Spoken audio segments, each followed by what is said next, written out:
Hi, BookTube. It's Peg. I'm back at the History Shelf. It's Wednesday night. Just got home from work and had a big stack of mail. Mostly because I didn't check it yesterday. Um, we had some snow and it's all icy and treacherous. Treacherous.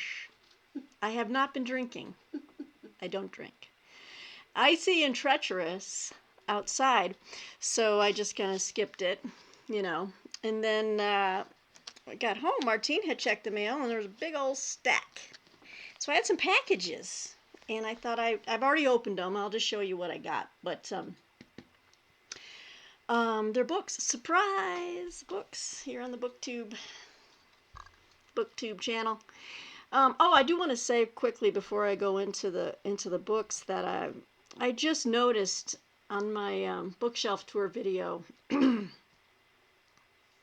that there was a gap, a little bit of like a little blackness, a little thing going on there at the 16-minute mark or so, and we're not sure what happened, but we're looking into fixing it. If you're a Doctor Who fan, it was the ood. Okay, I hope you heard that. Mm-hmm. If, for those of you who might not have, it was the what? Ood. The ood? They'll know. Okay. Doctor Who fans, it was the ood that was responsible for that 30 seconds of blackness. Interesting. I thought maybe it proved a point that since no one mentioned it in the comments, and maybe everyone was just being polite, but I was like, it goes to prove that no one really watches after like 12 minutes or so.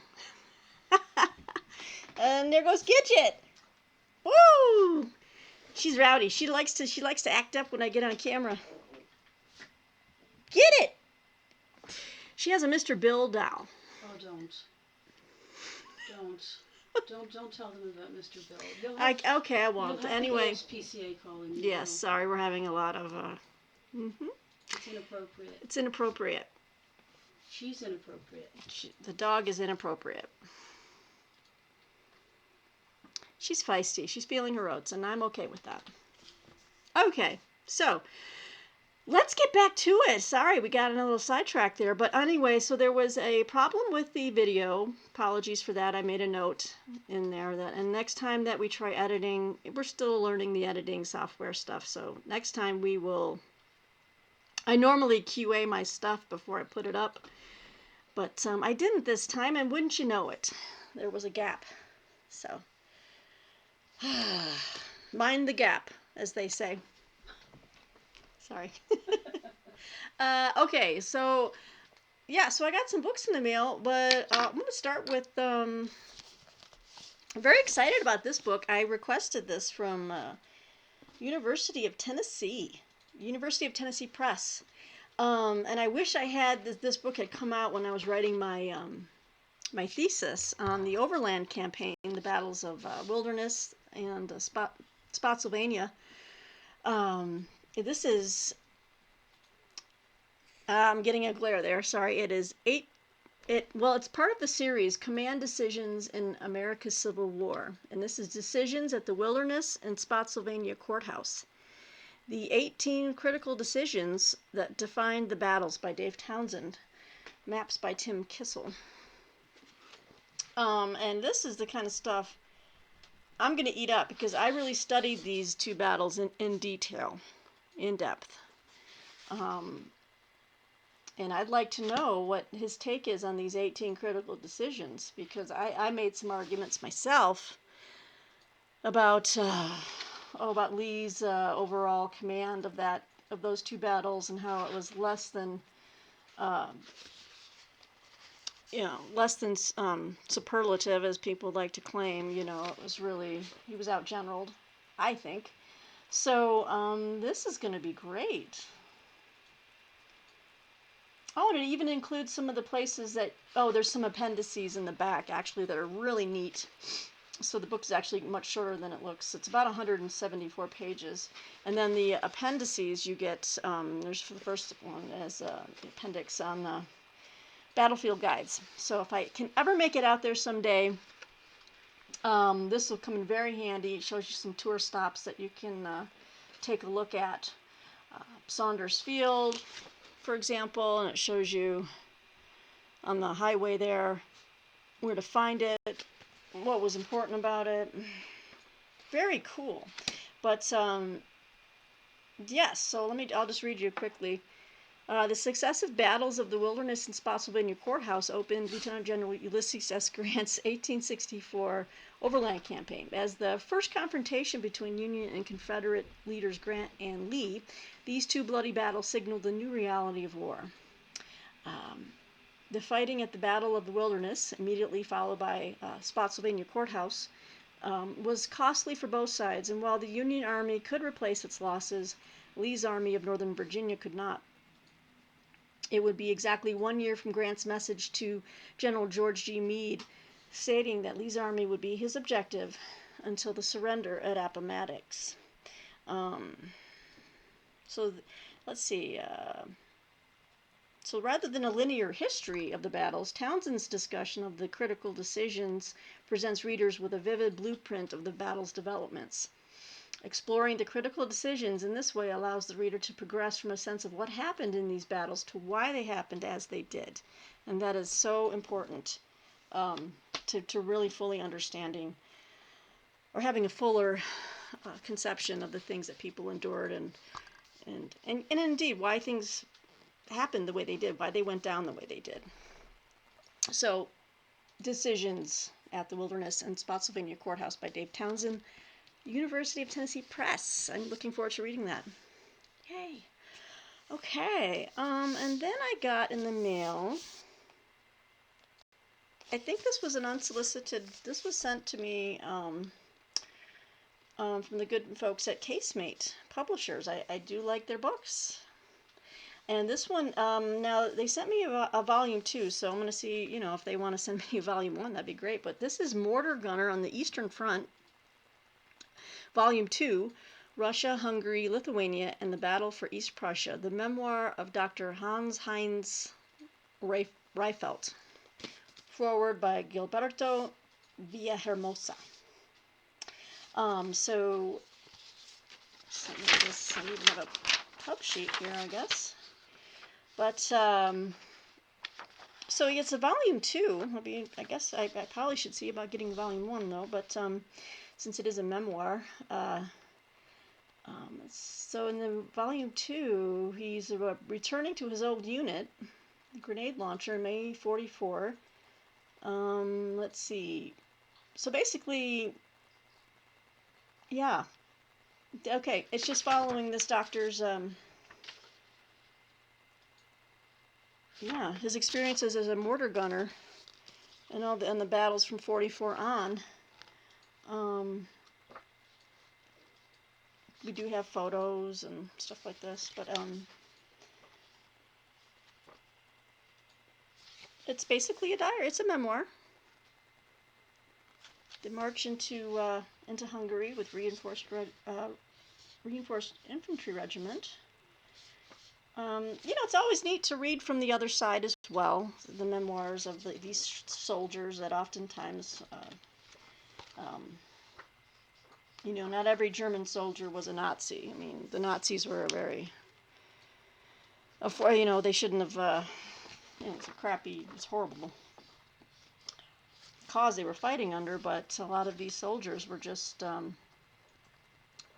they were just fighting for, Greater Germany, protecting the homeland, but I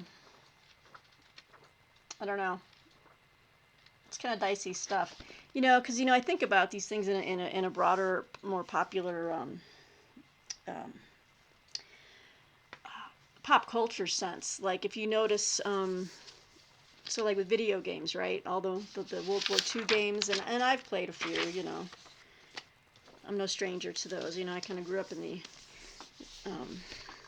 that age where I was able to experience those games, and they're always the Germans are always the Nazis are the bad guys, and they are, but and they were, but it's like you never see a game where you're fighting on the German side and you're kind of like going into Russia against Stalin, and I don't know. it just makes you think, you know. It's just all war just kind of reduces everyone to the same denominator in a sense, um, but yeah, I mean, there's good causes and there's bad causes, and this was a bad cause, very evil cause. Yeah, I look at the Civil War, for instance. You know, I'm a huge Civil War nut, and I think Grant said it best. You know, because he went to school with a lot of the guys. He went to West Point with a lot of the Southern generals that were the guys who went south to be, you know, to fight for the Confederacy, and you know, he knew them to be, you know, good men, brave men. Um, and he said never was there a oh, I'm gonna ruin the quote, but yeah, I'm paraphrasing, but he basically said that, you know, braver men never fought for a cause so so wrong, so beneath them, so just just a horrible cause, you know, to fight for the South and the perpetuation of slavery and that whole way of life, which is what they were fighting for. And so, yeah. So anyway, war. What is it good for? Nothing. There you go. Say it again. Wow. Bump, bump, bump. All right. Sorry, guys. It's been a long day. You know, I was working all day, and you get the frazzled, kind of peg pre-dinner. So you know, the fact that I haven't eaten yet could be adding to a lot of this. But anyway, let me move on. So the next book I have here, it came in the mail. I think I've seen this on Steve's channel. I think he showed this book a while ago. Um, this is Javier Cercas's The Lords of All the Dead, a nonfiction novel, which is interesting. The fact that it's a nonfiction novel, it seems to be an oxymoron. Um, this is about a renowned author's courageous journey into his own family history and that of a country collapsing from a fratricidal war. And this is his most moving, most personal book, one he has spent his entire life preparing to write. So it has to do with the Spanish Civil War. I'll just try to give you the highlights real quick. So Javier Cercas, the author, grew up hearing the legend of his adored great uncle Manuel Mena, who died at 19 in the bloodiest battle of the Spanish Civil War while fighting for Franco's army. So who was this young man? A fascist hero whose memory is an embarrassment, or a committed idealist who happened to fall on the wrong side of history? Is it possible to be a moral person defending an immoral cause? I was just talking about this. Oh, this really all of a piece. There you go. Can you be a moral German soldier fighting, you know, yeah, can you be moral while fighting for an immoral cause? So it feeds into all of these things. The German side in World War II, Confederacy and the Civil War. In this case, it would be a soldier fighting in Franco's army in the Spanish Civil War. So these are interesting questions. I think I really will enjoy this. So he goes and he's basically going to, you know, explore this question, going back to his parents' village in southern Spain, and he interviews survivors. In this the novel, nonfiction novel, combines intimate family history, investigative scholarship, personal confession, war stories, and road trips to present a transcendent portrait of a country's indelible scars. So this is going to be interesting. This is our author right there, Javier Cercas. And this is his great uncle. It's got to be him. All right, so looking forward to that. The next book I got, this is an advanced copy. You know, I like a good thriller, good mystery. And I had heard about this author. I haven't read any of her books, and she's known for this first book that came out.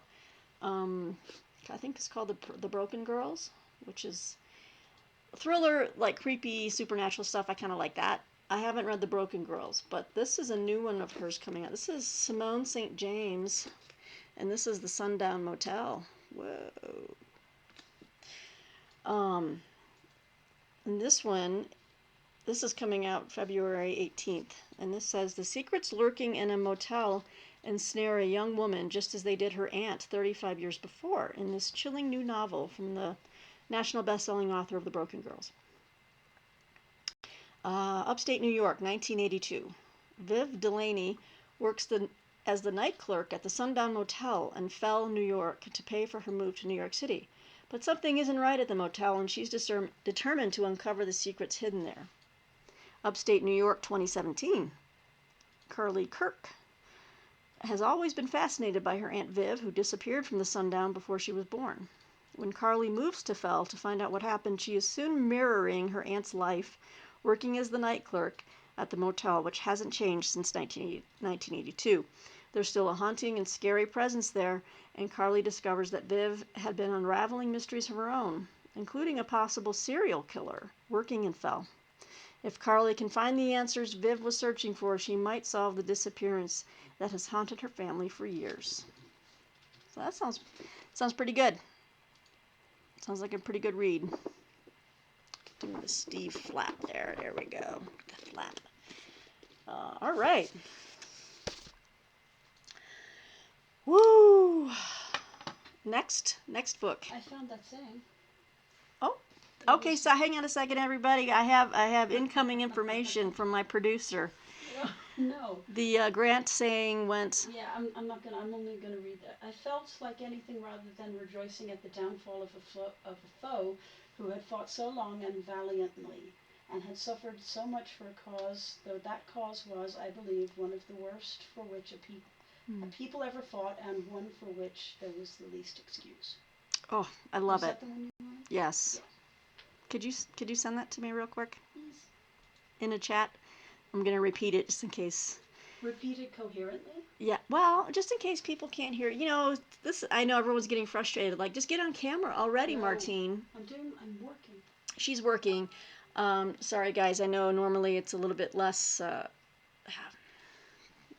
voices coming from all over, but she is working, and we are only feet apart, so it's kind of hard to.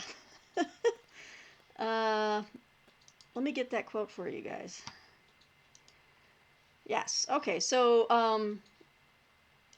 yes, and Grant was far more eloquent, and I completely, botched it. But Grant said, "I felt like anything rather than rejoicing at the downfall of a foe who had fought so long and valiantly, and had suffered so much for a cause, though that cause was, I believe, one of the worst for which a people ever fought, and for which there was the least excuse." Amen, brother. Indeed. Thank you, Martine. It's got me the right information. Okay, so the final book I got in the mail, but I have one more to show after that. I'm very excited about this.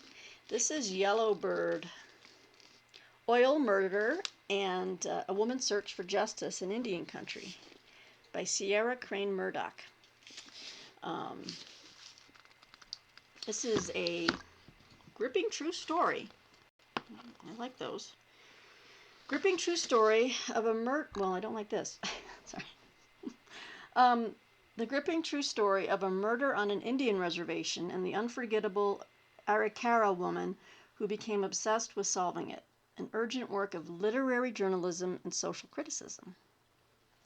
So I'll just read this real quick here. When Lisa Yellowbird was released from prison in 2009, she found her home, the Fort Berthold Indian Reservation in North Dakota, transformed by the Bakken oil boom. In her absence, the landscape had been altered beyond recognition, her tribal government swayed by corporate interests, and her community burdened by a surge in violence and addiction.